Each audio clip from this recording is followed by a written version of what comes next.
মেঘালয় ট্রিপে এলিফ্যান্ট ফলসটা একটা visited place. শিলংয়ে যাবার পথেই এটা পড়ে। সেই জন্য প্রথম দিন যারা শিলংয়ে উদ্দেশ্যে রওনা দেন তারা এই এলিফ্যান্ট ফলস কভার করেই যাবেন। এখানে একটা মার্কেটের মতো আছে। মার্কেট বেশ সুন্দর কিন্তু কস্টলি, যা দেখলাম আমরা দামগুলো যথেষ্টই বেশি। যাই হোক, এবার আমরা নামতে শুরু করলাম আস্তে আস্তে। এই রাস্তাটা দিয়ে নামবো এলিফ্যান্ট ফলসের দিকে। এখানে বা দোকানের যে জিনিসপত্রগুলো ওগুলো ওখানকার লোকাল লোকদের হাতের তৈরি।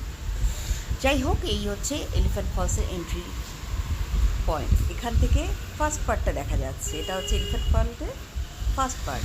এখানে বসে অনেকে ঝালমুড়ি টালমুড়ি খায়। এরপরে নামতে হবে আপনাকে অনেকগুলো সিঁড়ি। সেই সিঁড়ি পার করে আপনাকে যেতে হবে সেকেন্ড পার্ট, তারপরে থার্ড পার্টে। সিঁড়িগুলো বেশ খাড়াই, আস্তে আস্তে ধরে ধরে নামতে হয়। রেলিং রয়েছে পাশে। তারপরে আমরা এখন আস্তে আস্তে পৌঁছে যাব সেকেন্ড পার্টের দিকে। সেকেন্ড পার্ট হচ্ছে এই পোর্শনটা। দেখুন, রেলিং থেকে দাঁড়িয়ে দেখা যায়, খুবই সুন্দর লাগে। যেহেতু আমরা শেষের দিকে গেছিলাম, তাই আমাদের কাছে অন্যান্য ফলসের থেকে এটা সেরকম ভালো মনে হয়নি, কারণ আমরা দুর্দান্ত সব ফলস দেখেছিলাম।